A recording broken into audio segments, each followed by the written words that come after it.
Okay, I think we are streaming live. Yes, we're live now. Okay, great. Hi, everyone. I am Stephanie Chang, I'm State Senator for District 1, Detroit and Downriver. And this is our Housing Summit. So for those of you tuning in on Zoom or on Facebook Live, this is our first event. We normally would be doing this event in person.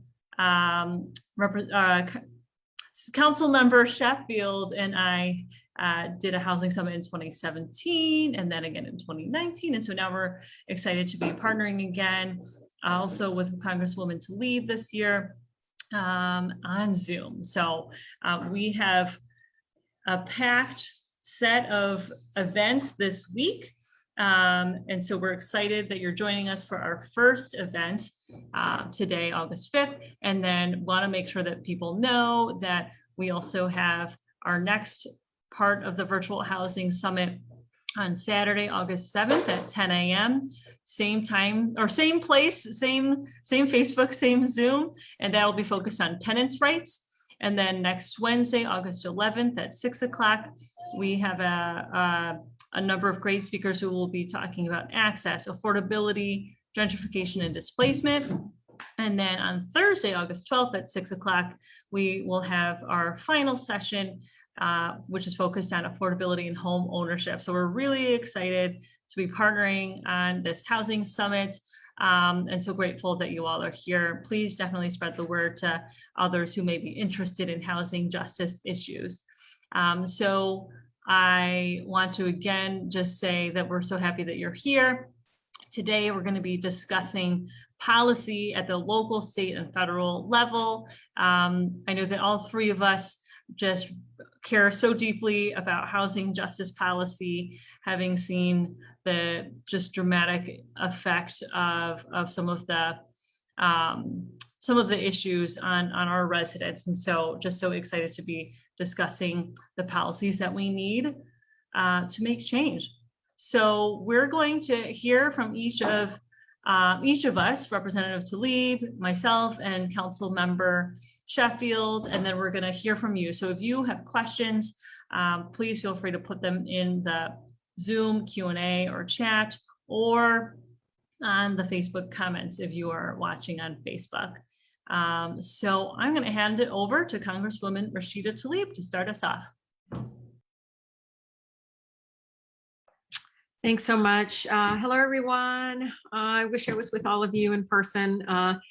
It definitely helps to be in community with all of you, especially around something so personal as housing. So you all know many of us, if anything, prior to this pandemic, have been on the front lines of making sure we have access to home repair dollars, helping renters become homeowners, and also really fighting one of the largest, tragic, really, tax foreclosure crisis in the country happened right here in our backyard in Wayne County. So I do want to start with just a really quick update. As you all know, an eviction moratorium has been issued, but it's very limited in regards to who applies. It has to apply to high transmission, or what they call substantial level of transmission. And so originally Wayne County was not included, but that was changed yesterday, immediately after that decision was made. So right now, estimated number of folks that are going to be helped, or at least protected with the eviction moratorium based on the CDC formula is close to, I think it's 45,000 households in Wayne County were behind on their rent in July. So again, those 45,000 households, and these are our neighbors, our folks in Wayne County, would be protected under this eviction moratorium. Please know that this is, the county is covered by this order, is based on the fact that Wayne County is now declared a substantial level of community transmission. But this only will last about 14 consecutive days. So every 14 days, we have to continue to look on that website, continue to be in communication with CDC and others to make sure it applies. So this is a really unfortunate, I think, situation. I think many of us deserved to have 100% coverage, but also not this kind of formula and processes. And I don't want to emphasize, on some of these processes that were in place, but we know that the Supreme Court and others are just itching to basically take this power away from the president and others, and try to argue that this is not, that they don't have the authority to do it. But again, they're using the public health aspects of protecting people and keeping homeowners in their home, our neighbors in their home. The next thing I think that's really wanting is important and critical is regarding the county tax foreclosure crisis and the overassessment crisis that many of us are facing. As you all know, the city of Detroit overtaxed homeowners at least $600 million after it failed to accurately assess property values after the Great Recession. And of more than 63,000 Detroit homes were delinquent, were past due in 2019.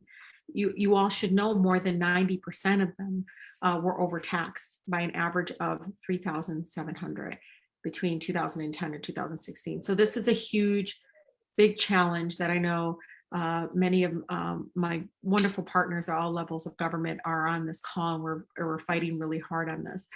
This is a racial justice crisis as well. Wayne County has once had one of the highest levels of Black home ownership rate in the country. I mean, people envied us, but now that rate is plummeting. In 2000, it was 53%. In 2016, it went down to 42% of our Black neighbors having their access to home ownership. So we continue to fight really hard. And one of the things I've been doing is on the federal level, is Secretary Fudge is aware of this crisis and appeared before my committee, and I called on her to work with us to address the property tax assessments. And after I spoke with her in April, Secretary Fudge worked to ensure that tax foreclosure assistance would be eligible use for the American Rescue Plan homeownership assistance money. So for folks, it's not just behind our rent, but for our homeowners that are facing tax foreclosure or just having back taxes, American Rescue Plan dollars can be used for assistance. There is still more that HUD can do, and I know Secretary Fudge is very committed in doing more, especially in communities like ours. So, she I think is very interested in including or establishing a nationwide database that would measure how property tax administrations and localities like Detroit, how they assess their property, and then enforcing, some sort of accountability, I think, in regards to fair housing violation. So we want to make sure the Fair Housing Act is being followed, and that includes making sure local government is following those laws and protecting people from overassessment. I want to really quickly just talk about a couple more things, if I may, Stephanie. I don't know if this is okay, but I did introduce the Restoring Communities Left Behind Act. That's $5 billion that will go towards really home repair dollars, but it can also really go towards dealing with disinvestment in neighborhoods, so neighborhood revitalization. Congresswoman Marcy Kaptur, she's from Toledo, and so she saw this. She and I both continue to say you can't tear down you can't continue to tear down homes as if that's supposed to be revitalization. So much blight has now created, and then this whole huge blight crisis, and they just want to tear down homes rather than really stressing how else we can do, what else we can do to invest in our neighborhoods, like repair, repurpose our existing housing stock and create opportunities for affordable rental housing, home ownership, and so much more. So that bill would again be $5 billion available to our local communities. And what I love about it is it requires that the local communities can't do it on their own. They have to partner with a nonprofit entity in the community. And it has to be around home repair, weatherization, also improving housing accessibility. Many of our neighbors are still experiencing disability and other issues and do not have the resources to make their homes much more accessible. And of course, housing counseling, so much more. So I'm really, really incredibly proud that this bill was included as part of Chairwoman Waters' Infrastructure Act. And so this is or part of the package that has gone through for infrastructure. I believe it's still in there, and I know my staff is in there, and I will update you on the chat. But again, this is money that is in addition to so much more that we're seeing come out of the American Rescue Plan, infrastructure, and so much more. But we are going to get a Senate partner in regards to that, and again, hoping that it gets through both chambers and on to the president's desk. Last but not least, and I can continue on with other stuff, but one of the things that I think many of you may not realize this, many of you are advocates and many of you are neighbors that know there is something wrong regarding lending, access to mortgages and lending opportunities. Another bill I introduced is the FHA Support for Small Dollar Mortgages Act. And this bill basically directs HUD to report on these barriers of like, why are folks not loaning less than $70,000 for a home? Detroit may be home to Rocket Mortgage and other big mortgage companies, but that isn't translating actually into access to home ownership for our neighbors. I mean, in 2017, small dollar mortgages loan applications were denied by lenders at a double the rate of denial than even like for large mortgage loans. So they're not loaning the small dollars, and nearly 50% of our home stock in the district are valued under 70%, 50%. So we know that this is disproportionately impacting our communities. We don't have that kind of cash laying around, and so we want to push the federal government and creating accessibility to lending for small dollar amounts. So I'm proud to share that this bill passed the House in April overwhelmingly. And now we have Senators Tester Loomis and Senator Scott have also introduced it. And again, there's bipartisan support for this one particularly. But again, we need to work together in making sure the bill passes both chambers and really try to get that homeownership accessibility up. And you'll hear more and more about the infrastructure. There's a number of infrastructure bills. The one that I think matters to many of us that believe housing is a human right is Chairwoman Waters' Housing is Infrastructure Act. And, she is not budging. She is pushing really hard to make sure billions of dollars, the package would invest about $600 billion in affordable housing. And it's not just the typical things you've seen in the past. She actually has she wants to expand housing choice vouchers. Our nation's largest rental assistance program in the nation is the voucher program by $150 billion. And so currently just 1 in 4 eligible households receive federal rental assistance due to chronic underfunding. So the line is already big. People want the housing choice voucher. So let's invest in what people are asking for. And that really also, what I love about the housing choice voucher, it can allow so much more human dignity and getting support to access housing. So I'm really, really pleased to see her continue to champion that. Remember that as much as Congress continues to push and invest in putting the dollars behind a lot of these programs, when it does come to the state and then to the localities, we still have to watch that money and hold folks accountable, because much of the flexibility that we continue to put in these bills is so that we can respect the fact that every community is not the same. So Toledo investing what they would do with that $5 billion, right, and applying for some of that money is going to be different from what Detroit is. So we can't just say, okay, the money's there, it's great, walk away. And I'm asking all of us during this housing summit to really pay attention of the fact that from the ARP dollars to us continue to push for the infrastructure dollars, when it comes here, we have to make sure that implementation is equitable, that it's accessible, and that there are levels of oversight to make sure, again, all of our residents have access to it. Thanks, Stephanie. I'm sorry if it was too long, but I apologize. But thank you.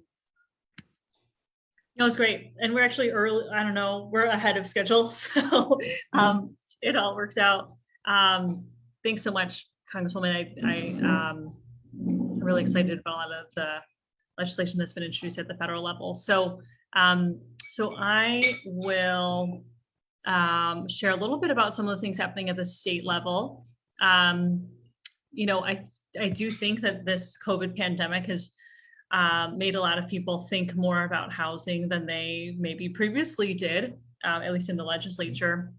And so I hope that we can, you know, really make sure that people are understanding that we need long-term solutions at all levels, federal, state, and local. So my office has worked on a number of bills, mainly focused on displacement and rent affordability. So I'll briefly talk about what those are.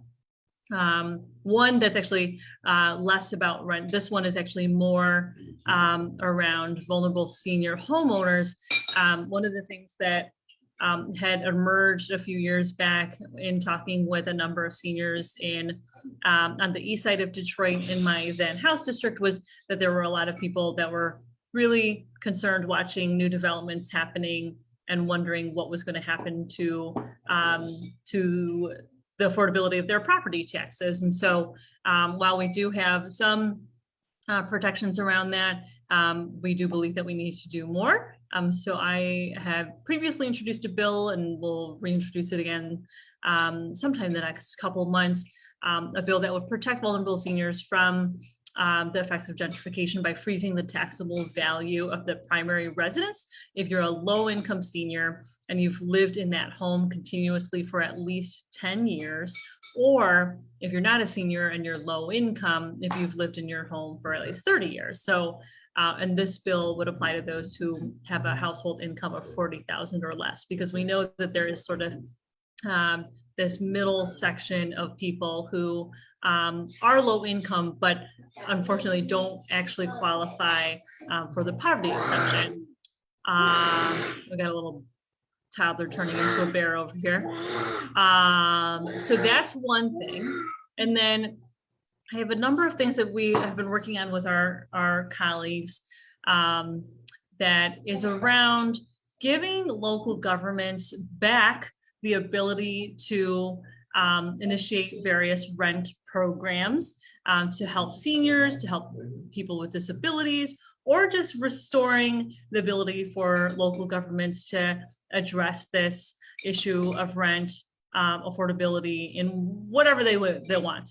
So in 1988, Michigan passed a law that says that a local government unit shall not enact, maintain, or enforce an ordinance or resolution that would have the effect of controlling the amount of rent charged for leasing private residential property. And so my colleague, Senator Irwin, had previously introduced a bill that that I had introduced in the House that basically would repeal this whole section, giving back local governments the ability to innovate and come up with whatever solutions they see fit, of course, that are lawful, but that they would, you know, be able to figure out what are the things that could work for Detroit or Ann Arbor, Traverse City or Grand Rapids, and really craft that local solution rather than the state prohibiting them from innovating. And then we also have a bill that is similar to this, but that is specifically giving local governments the power to initiate rent programs to help seniors or people with disabilities. It would give local governments the ability to enact programs to limit rent to no more than 50% of a tenant's income if they're disabled or over 70, and if they've lived in that apartment building for over 5 years. Because we know that rents are going up, they're going up really fast, and we want to make sure that people are protected. Another piece I think is really, really important is that you know, and I'm sure that Council Member Sheffield will talk about this as well, is that, you know, across the state, often we refer to this thing called the AMI, which is the area median income. And what the area median income is It's sort of exactly what it sounds like, but it's for a broader region. So for example, in Detroit, our area median income is actually more so for Metro Detroit. And so it doesn't necessarily reflect the level of poverty that is, or income that's here in Detroit. And so I think that it's really important, and I know that others on this Zoom would also agree that it's important that we use an AMI that's actually truly reflective of the city's population, and require in cities with a poverty rate 20% or higher that have ordinances regarding housing, that they use an AMI that is for that municipality rather than a region. And so this is something that I think is really important to make sure that when we're talking about affordability, that we're really actually truly talking about affordability that reflects that local area. A couple things that I did want to also mention is that, I know that we talked about property tax foreclosure and overassessment. Super important to address those issues. And I also think that it's really important that we are, really also looking at people who are eligible for the property tax exemption that haven't applied, or, previously we had made them have to reapply every single year, even though they're on a fixed income, their income is just not changing. They're still low income, they shouldn't have to keep, proving that they are eligible. And so I had actually worked across the aisle last term with the chair of the finance committee to pass a bill that we will need to extend, that I hope we will be able to get to move farther. But basically, it's a bill to make the poverty exemption sticky, so that if you had gotten the poverty exemption in 2019 or 2020, that you would automatically be extended, that you would get it in 2021. So that is helping lots and lots of people right now. And I believe that it's something that we really need to do moving forward, just permanently, with, instead of having to reaffirm every year that, yes, you're still low income, that you would be able to check in maybe in 5 years or 10 years. But then, of course, if for some reason your circumstances change, that you would be obligated to let the assessor know. And the reason why this is really important is because, we knew we were able to get this passed last term because it was COVID. We were able to talk about, we don't want to have a bunch of people coming into the office to do this. It's also unnecessary. And but the fact of the matter is that those challenges around transportation and other things are still going to be in existence. And so I think it is really important that we are not making people have to jump through hoops to get something that they qualify for, and that their circumstances haven't changed. So I'm hoping to, in the coming months, try to work again on this issue, but make it longer term, rather than the short amount of time that we have right now. So those are a couple things. And then, one thing I did also just want to briefly mention that I believe that we can address at the state level, and I'm only now just sort of beginning to figure out, how can we do this, is to really address right to counsel and evictions. Mommy, open this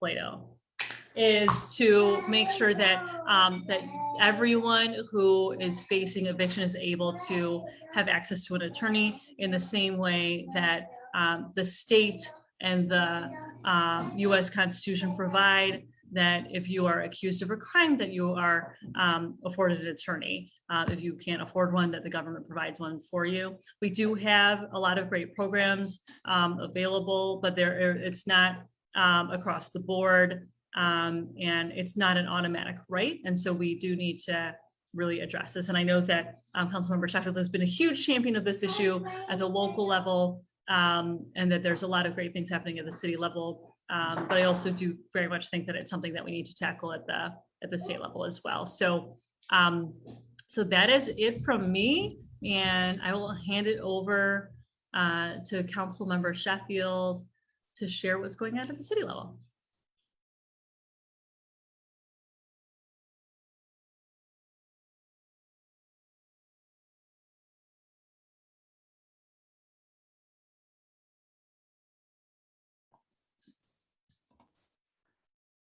It appears she may have dropped off. I apologize. But I think I can, yeah, it looks like Pro Tem Sheffield dropped off, but my name is Ari Ruttenberg, and I'm a policy analyst with Pro Tem Sheffield. So I can go over some of the legislative work we're doing at the local level. A lot of it is actually, I would say, pretty complementary to the work that Senator Chang is doing at the state level. As she mentioned about the rent control prohibition, a number of years ago, our office enacted one of the most comprehensive in the country inclusionary housing ordinances for the city of Detroit that mandates when a developer comes and develops market rate housing and they're requesting certain city or local or federal funds, they're required to set aside a certain number of units at affordable rates to Detroiters. We did enact that a number of years ago, although because of the prohibition on rent control, it limited in the number of triggers that we were allowed to use. So we couldn't use tax abatements, which are one of the most common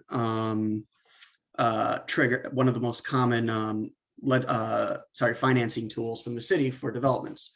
But because of the work of Senator Chang and the Senate, we're now able to use tax abatements and some of those other incentives at the local and state level as a trigger for the ordinance. So right now, we're actually in the process of working with our housing department and our law department on updating our inclusionary housing ordinance so that it includes tax abatements and other public incentives as a trigger. And what that'll do is that will make a lot more of the development that deals come through the city. There'll be a lot more restrictions on not restrictions, but there'll be more deals that are subject to the affordable housing requirements at the city level. And then also, as Senator Chang mentioned, we are looking into the use of AMI at the city level. As just the senator mentioned, the city AMI, or the city average city income is actually far less than the metro income. And when we're mandating affordable housing for Detroiters, it's not often going to the people in Detroit who need it the most, just because as of right now, what's considered affordable under the federal law under housing and urban environment, housing and urban development, a one-bedroom rent would be about $1,120 a month, and that's considered affordable under affordability requirements. So while we did start doing some research into using a local AMI, we can't change the AMI at the federal definition of AMI as it's used through HUD, but there are other techniques we can use to kind of require affordability, and that we're looking into right now. We've been working with our legislative policy division to see if we can start requiring certain developers who are receiving benefits, requiring them to accept housing choice vouchers. As Congresswoman Tlaib mentioned, it's one of the more popular housing programs. And we feel that if developers are receiving benefits from the city, the least they can do is accept the housing vouchers that go throughout the city. We could institute our own local Detroit AMI, so it would only affect development deals that are being city funded. So anything that's being funded through the state or the federal government, we wouldn't be able to institute a local AMI affordability on it.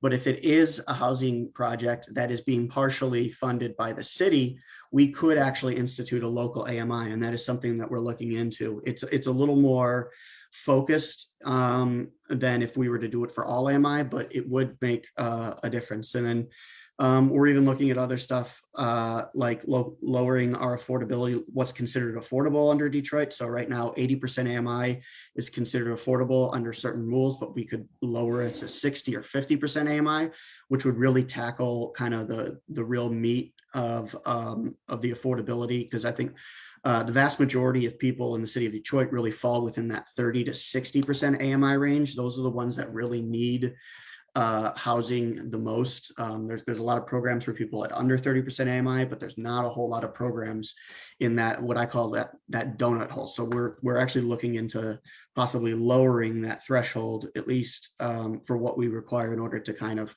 address where the greatest housing needs are. And then we are also looking into a right to counsel ordinance. We've actually been working on that, and we do have a draft that we've been working on for a number of years. It would, at least on a city level, provide legal counsel for eviction proceedings, which many residents are not aware that they have a right to counsel or an attorney at these eviction proceedings, and oftentimes only the landlord will bring an attorney. And so, as Senator Chang said, we also believe it's a right and not a privilege. We're currently working with our law department to kind of go through some of the legal issues that were brought up, but it's still something we're very much actively working at, and would like to still institute at a local level. And I would expect to see more work on it in the next year. And then we also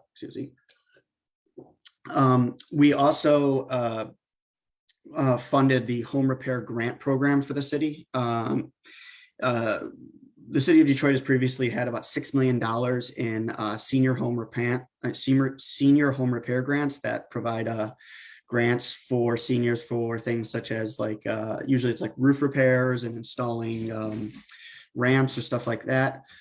It was initially defunded a number of years ago, and our office actually pushed to get it refunded to its original $6 million allocation. It was a long process, but we actually got it back to its original $6 million allocation. And then now, because of the ARPA funding from the federal government, there should be about an additional $25 million, I believe, for home repair programs throughout the city that will be done through the Housing and Revitalization Department. And then lastly, we also set up the Detroit Affordable Housing Development and Preservation Fund. This was actually something that came out of the inclusionary housing ordinance. The preservation fund, or as we call it, the trust fund, is a dedicated fund that's supported through 20% of all commercial land sales in the city. 20% of that funding automatically goes into this preservation fund, and it can only be used to support housing projects at 50% AMI or under. So roughly 50% AMI is roughly $28,000 a year. So it really can only go to support projects that offer rents at less than $700 a month. And so the point of that is really to provide a funding source that both the city council and the public at large really has a stake in. And so we actually set up an affordable housing Susie, someone have a question? Oh, we also set up an affordable housing task force, and they analyze some of the projects that come through the trust fund, and they're currently working on different projects related to affordable housing, and they provide both research and administrative support to us when it comes to some of our affordable housing ideas. And I think that is all I have for our office right now. Thanks so much, Ari. We really appreciate all of the leadership that you and your office and council member Sheffield have been doing just such amazing work. So reminder for those who maybe just tuned in recently to put in any questions on, if you're on Zoom, you can use the Q&A function here or chat. And if you're watching on Facebook Live, you can put in your questions in the comments string on, I know we're streaming on a couple of different pages, so just comment and we will make sure to get to your questions. But just to start us off, I know that we've already talked a bit about the eviction moratorium, but I know it's a little bit confusing right now for people. So wanted to make sure that we review it a bit. So probably want to start with Congresswoman Tlaib. What does the updated CDC eviction moratorium guidelines mean for families? And what do you think people need to understand about the changes that have taken place? And also a reminder on how long this is good for. So the new moratorium prevents renters from being evicted for up to 2 months through October 3rd. Okay. And so this moratorium again is until October 3rd, and then it gets reevaluated. Let me tell you how they evaluate. So the new moratorium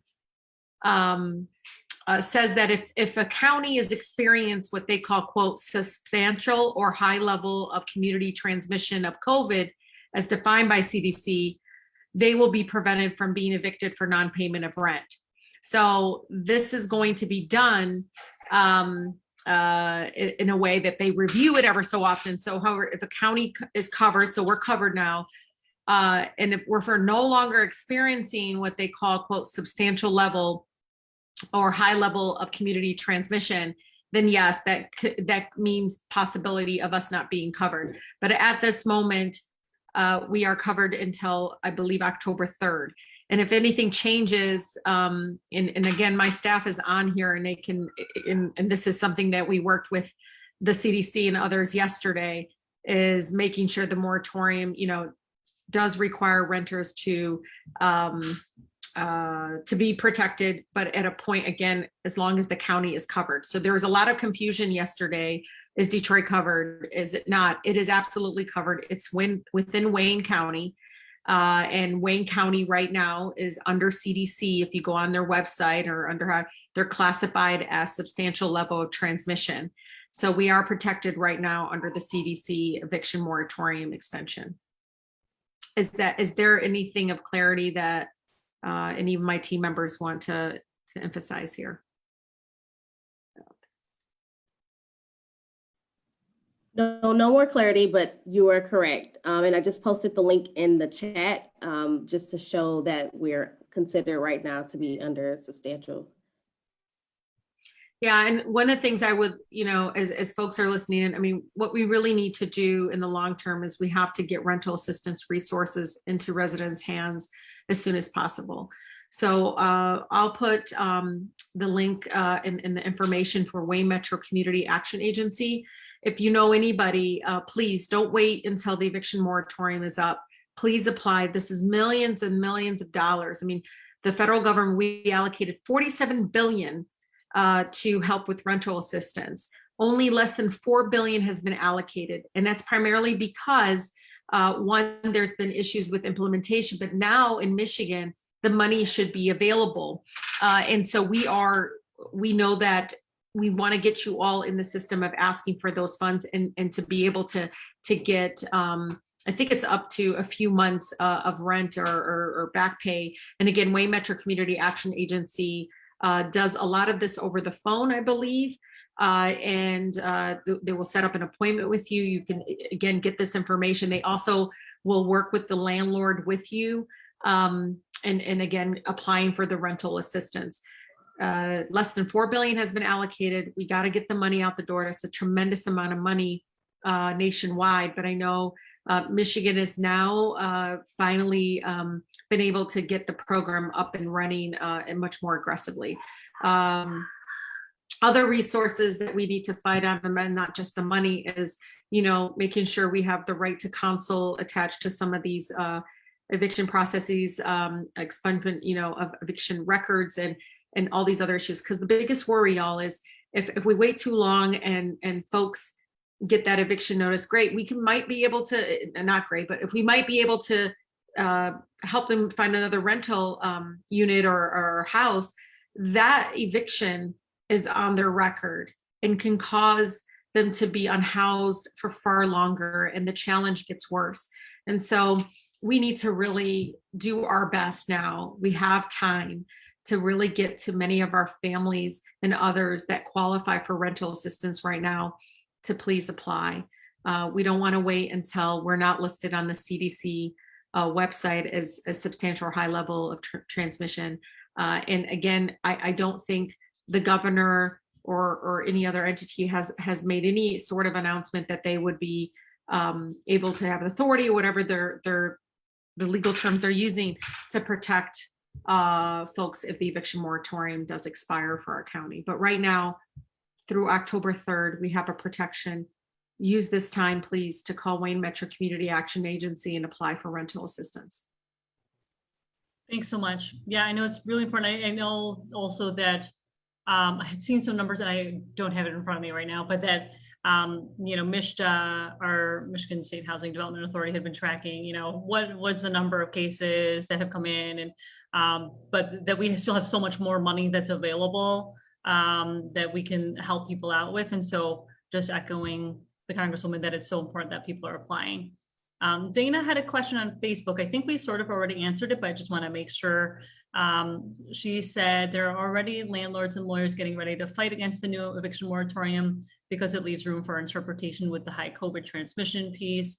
Are there suggestions or guidance? And I think that you pretty much answered that.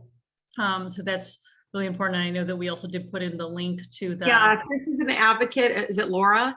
Laura, if you're, Dana. whenever Dana, I'm sorry, Dana, just know this, they're already fighting.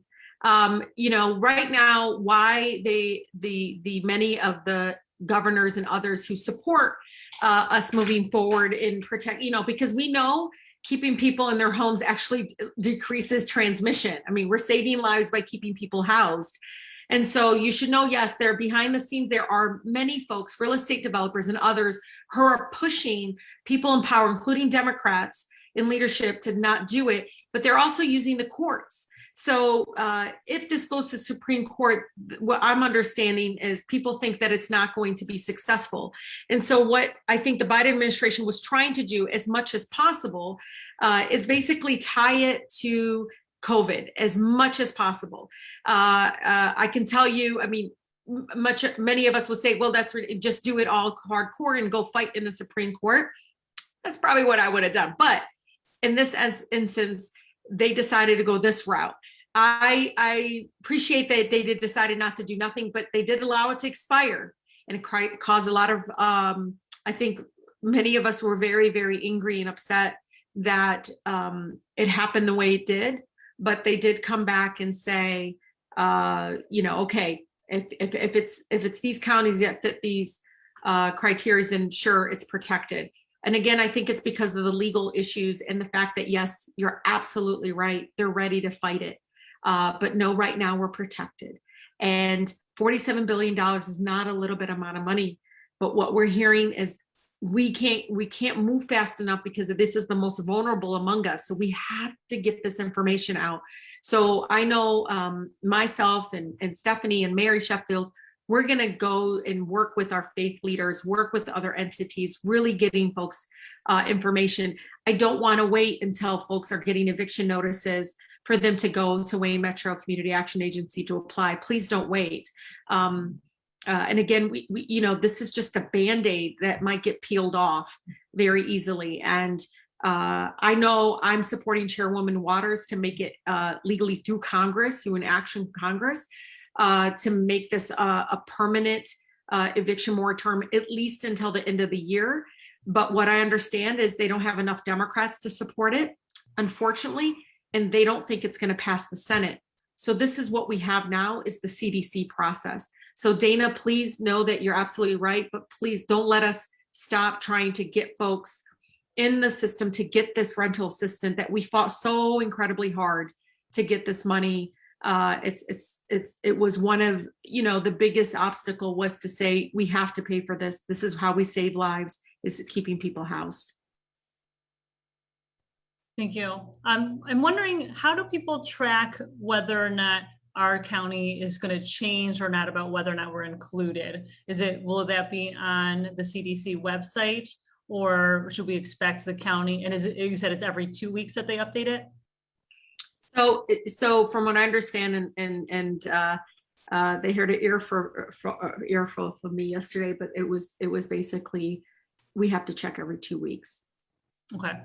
And know that I know the county and others are going to do their due diligence to make sure that as much information is included to show that we are still a community that still is facing the lack of access to vaccinations and other issues. I mean, Detroit, I think, is still less than 40% vaccination at this point. And so, again, that's not part of the formula, unfortunately, but I hope as the county thinks about where there's substantial transmission and other things, that they're looking at some of these social aspect or some of these other data points that I think is important for the CDC to understand. But yeah, it is definitely a not a permanent fix to the issue of the moratorium. So we have until October 3rd, is what I understand, but every 14 days we have to continue to check and make sure that is actually the case. Great. One follow-up question, and then I know that we've got a couple other questions that came in, but just on this topic of evictions, I want to make sure everyone gets the information. I was talking with someone yesterday from the city who was saying that 36th District Court now is going to basically prohibit evictions where the landlord doesn't have a certificate of compliance. Which then I think that there's a very large percentage of apartments in the city of Detroit that don't have the certificate of compliance. And so this would help to prevent a number of evictions as well. So if the moratorium were to go away based on transmission rate, but that is something that the court has decided, is my understanding at least. So I don't know if Ari or someone else at the city level might be able to verify if that was something that happened yesterday.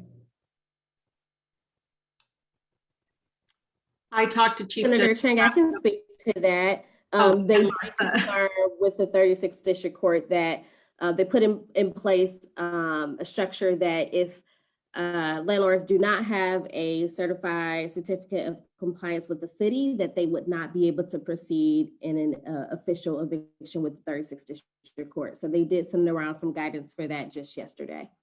Yeah, and I've spoke to Chief Judge Mechanical.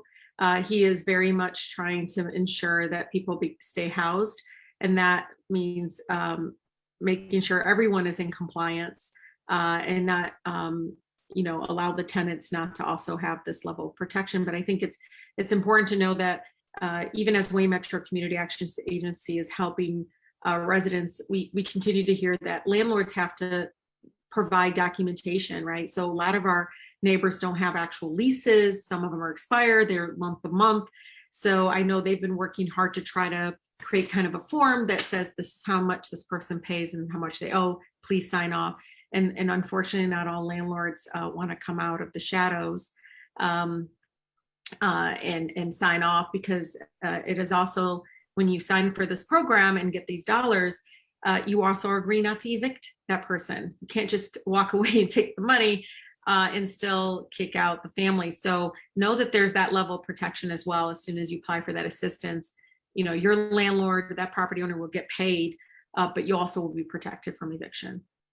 That's great. It's not long-term, but it is important for that accountability. Yeah, that's great.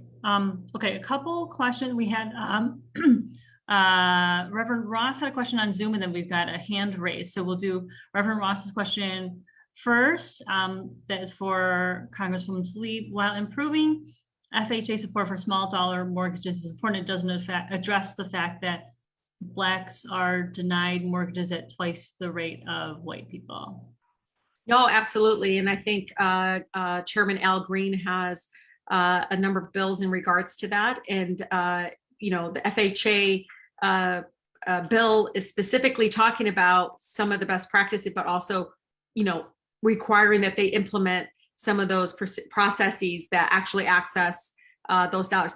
Just really important here. FHA, government, lending entity for, mortgages, that I think some of the main barriers is because most of our neighbors, especially in communities of color, especially by Black neighbors, they want to stay within Wayne County. And if over 50% of the properties are less than $70,000, they are going to the mortgage companies. They're denying because that's not a money-making that my guess, and again, I would wait and see what, if you know, when my bill gets passed, what will come back. But I think overwhelmingly what will come back is because it's not as lucrative. Well, that's not how we partner as a federal government. We need to make sure we're pushing them and saying, you know, not only, you know, are you supposed to make it like obviously equitable and everything, but I know it'll open a floodgate of many of my neighbors in Wayne County, where the majority of our African American Latino community is that they then become qualified for these loans. And so I know Al Green, though, is extremely adamant, and I'm very supportive. He came here and did a housing tour with us, Senator and Reverend Ross, and one of the things that he saw was absolutely Community Reinvestment Act is not being implemented as it was intended. And what he sees now, and many of us see, is that the Black homeownership numbers have significantly dropped even to numbers prior to the Fair Housing Act being passed. Okay, thank you. And then we've got a question from Devontae Montgomery, who is here on Zoom. How do we get him to be able to speak? Hey, how you guys doing today? Doing okay, how are you? I'm all right. First and foremost, I just want to say that I think you guys are doing a phenomenal job, especially under the circumstances. You know, definitely a very good job. And I also just wanted to ask, by any chance, I'm one of the workers who has been working throughout this pandemic, you know, and obviously it's been very troubling with everything that has been going on. I'm one of those individuals that did not receive any hazard pay or anything of that nature. And I'm saying that to say I'm interested in purchasing housing and things of that magnitude so that I can help grow my community. But I was wondering if there was anything in the works that would help individuals like myself so that we can go ahead and obviously not only help ourselves, but help our communities as well. Thanks, Devonta, for that question. I can share a little bit of information about something that the governor is working on, and then maybe Congresswoman might have, or Sheffield's office might have some additional information to share. But I did want to let you know that the governor I don't remember what day it was, I think it was last Tuesday, announced she's got a proposal for basically investing much more in affordable housing in the state fund that we have that has not really had much money in it recently, and to use American Rescue Plan dollars, so the federal money that we received during the COVID pandemic, to actually use some of that to build more affordable housing. And she announced that in Detroit. She also announced it in Kalamazoo and other places. And I know that it's something she really cares about a lot. And so this is sort of like an indirect way of answering your question. But the reason I brought it up was that we know that there's a lot of people who want to buy a home, but that there's just not a lot of affordable homes right now. And so that is a big reason why we need to actually develop some more of this affordable housing. And I think if I remember right, it was $100 million that she wants to invest. Yes, $100 million that she's suggesting. And yes, again, using the COVID relief money, but we have just so much more that we can do here. Traditionally, the state has mostly provided money for rehab and that kind of thing, but we know that we just really need to step it up, and the state needs to be more engaged on this front, which creating these homes will then help the market to become more affordable overall, hopefully, and allow people like you the chance to be able to buy a home. There was someone, I cannot remember her name, but a woman who from Ypsilanti who spoke at the press conference last week, and who basically said, you know, she wants to do a similar situation to you, I think, of just really, really wants to buy a home. She wants to be a homeowner, but just having trouble finding something that fits her budget. And so hopefully we can, really try to make this $100 million a reality. Congresswoman or council member's office, feel free to jump in. Yeah, I'm sorry I stepped away. Is this about accessing home ownership? Yeah, so, a lot of what the state does is grant out through MISHDA and other places, nonprofit organizations. And again, I'm not endorsing any of those, but there are some that are supposed to be helping families and others, to access home ownership. So I think the best thing to do is I'm going to put our contact information. If you can reach out to us, let's connect you there, and honestly, call me back and let me know how it went, right? I mean, again, billions of dollars. I was just looking up of how much ARP, American Rescue dollars, are so significant. And, I thought we all fought so hard to get that money up there in dollar amount. And then the state comes in, and then they get to, they decide, okay, well, what are we going to spend this on to keep people housed, stop the spread of COVID, healthcare, all these things. And so the accountability on that end, needs to happen, and that you all need to continue to express that it's just not enough. I think it's $10 billion. But, we know that it's not just the state and it's not the government's subcontracting out to some of the nonprofit organizations. And separately, the county is getting money. And the county just asked all of the localities outside of Detroit and so forth to say, hey, bring us your projects, for instance. Let us know what you want to do. And the localities, they're going, well, we want to update this. We want to do this. Not everybody is saying we need to do we need to increase home ownership. And so I just want, and I'm being honest, like my letter to Mayor Duggan was, asking him just 20 million out of the close to, it was over $800 million that they received. I said, can we spend 20 million on that just on home repair dollars? Because that's how I keep people home in their homes, as well as I hear constantly, I can't afford to stay in my home. My home doesn't have the plumbing, the issues, all these other, roof is falling apart, I can't stay in my homes. And so, we need to work hard to saying to our localities, you got this federal money. This is how much is supposed to be used.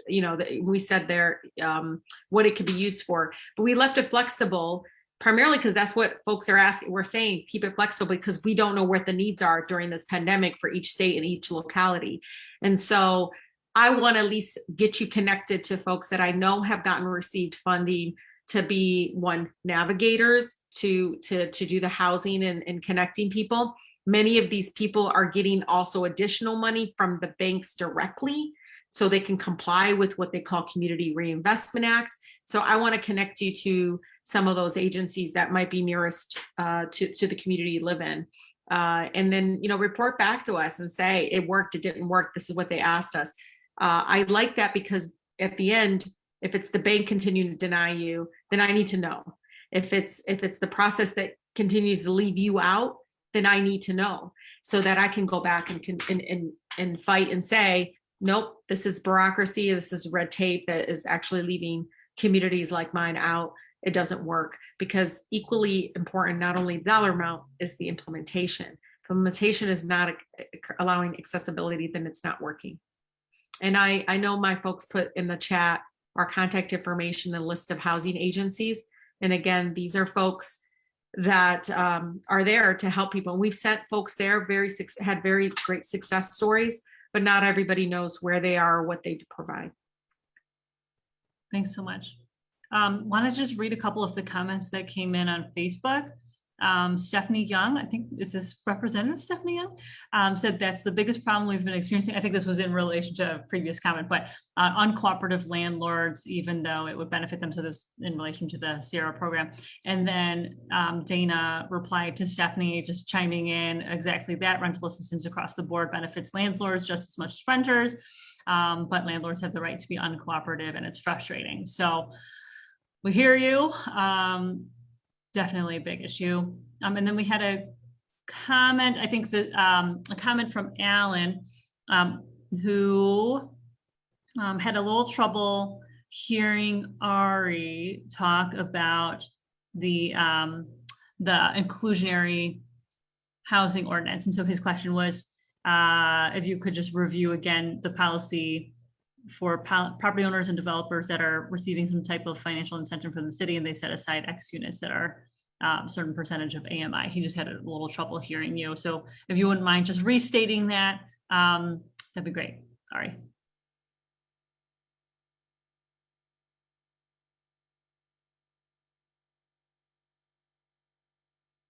Ari, if you're talking, we can't hear you.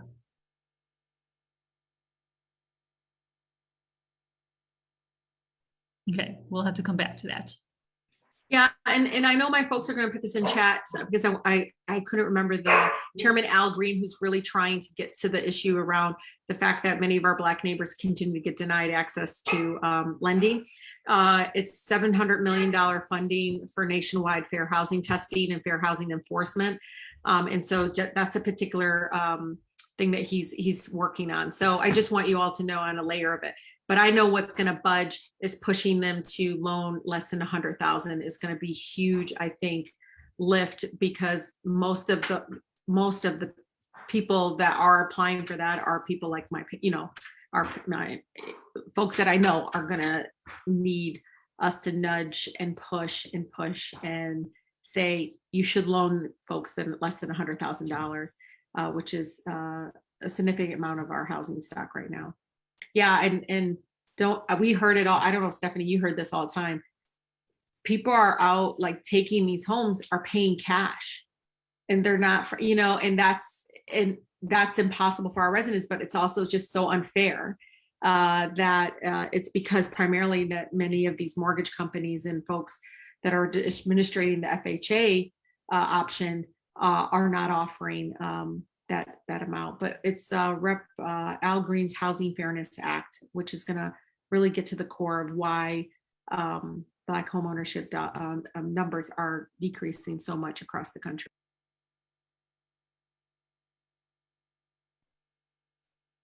Thank you. Ari, did you come back? Oh, trying to get back in. Oh, okay. Wait, who is that then? All right, we're going to move on.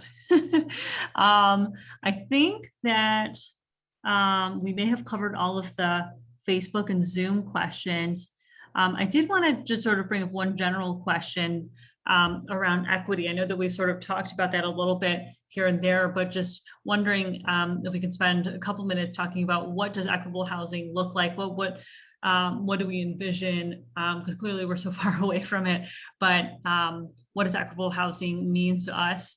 I guess to me, basically what it would mean is ensuring that no matter who you are, what your background is, what your race is, what zip code you're in, what your socioeconomic status is, that you are able to access housing. And so to me, that is what equitable housing looks like. And I hope that we can really embed equity in every policy decision that we make, especially on housing, because I think that sometimes solutions that are crafted don't necessarily seem to have the most vulnerable people in mind.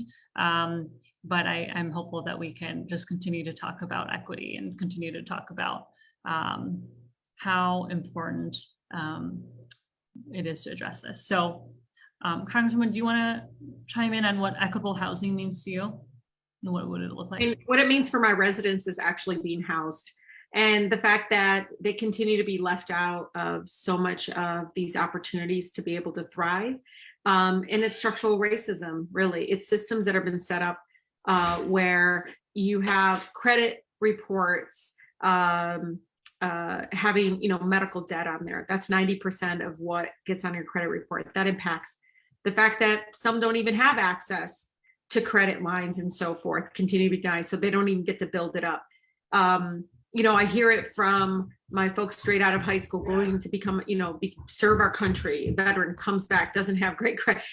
I just continue to hear about all these structures and barriers where, why aren't we using formulas that, senator, that, looks at and says, oh, wow, this person's been renting and paying this amount of money the last 2 years. The mortgage that we're going to offer is going to be less. And, all these kinds of things that I think a lot of people are like, why don't you do it that way? I've been working here. This is what, and I also think government needs to step up in regards to not only holding the bank accountable, but sometimes deciding whether or not it should even be the banks, whether or not we should be starting to do this. And that's controversial to people, but the banks continue to fail us. They continue to come to us to bail them out from their own wrongdoing. They continue to deny our residents access. I mean, it's not just even housing anymore. It's how they're even treating people that are trying to be banked so that they cannot be paying these high rates and stuff. You can't, I mean, people don't even have free checking anymore. And so it's hard when everything is driven by profit and greed. And so equity means, equal access to thrive. And that doesn't happen if we continue to allow the for-profit entities, and again, continues to be controversial and people think that, but I don't know why people are not talking more about public banking and why the postal office is not, which it used to, and it was free. I mean, can actually be a entity that can loan and be, offer the public banking option. So I really think we need to start thinking about that and understanding this current structure is not working, no matter how much money we continue to fund for housing counseling, for, twisting and turning and trying to reform the Community Reinvestment Act to force them to understand that this is the new version of redlining. We see it. You all are not, they don't even have to, they physically try to open branches here, but the numbers coming out of those branches of how many people they're loaning to, or how the people they're actually helping become home ownership still is not coming out as just, as just and fair. And so for me, it truly is about that equal access to thrive. And so please understand that this is an option. They do it in North Dakota. They have a public bank there that has helped local small farms thrive when the banks turn their backs on them, and the banks continue to turn their backs on us. They will put the fancy names on the conference centers. They will put the fancy names here. They will try to do trinkets of things here and there. Yeah, those are nice things. But the problem here is so chronic, such a crisis mode right now, that I feel like we need to do something much more bold and meaningful. So yeah, and I appreciate you asking me that question. I think it's really important, but we gotta think again, much more broadly and be much more aggressive about this. Again, we continue to be failed over and over again by the traditional banks. Thank you. I realized that I didn't mention something that I probably should have mentioned earlier, and that is that there is in the state legislature, there was a bipartisan group of folks that introduced some legislation. It's sort of more geared towards sort of the west side of the state in northern Michigan, where there's just growing population and there's just literally not enough homes. There just physically aren't enough homes. But I will put in the chat the link to the Housing Michigan Coalition, which developed a bunch of these bills that is around just basically supporting local governments to address some of these issues, but again, sort of like more geared towards West Michigan and Northern Michigan, although I do think it could help just right a bit. So, and one of the ideas is actually to create, to allow locals to create attainable housing districts where property owners can get partial tax exemptions if they meet certain affordability criteria. But so I will drop a link to that. These are some bills that a number of my colleagues introduced. So just wanted to make sure to mention those as well. Last call for questions on Facebook and Zoom. I think we may have gotten all of them.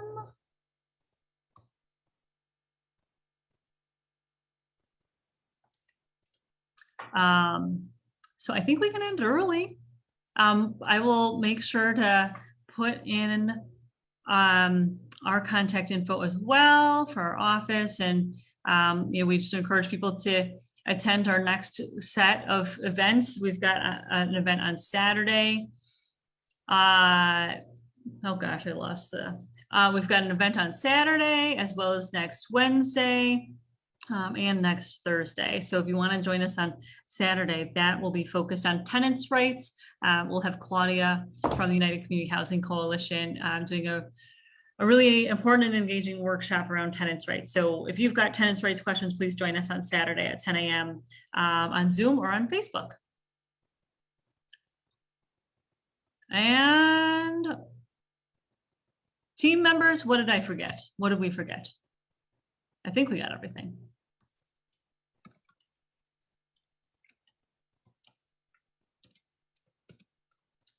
Okay. Well, thanks everyone so much. We'll see you on Saturday. Have a good evening, everyone. Bye.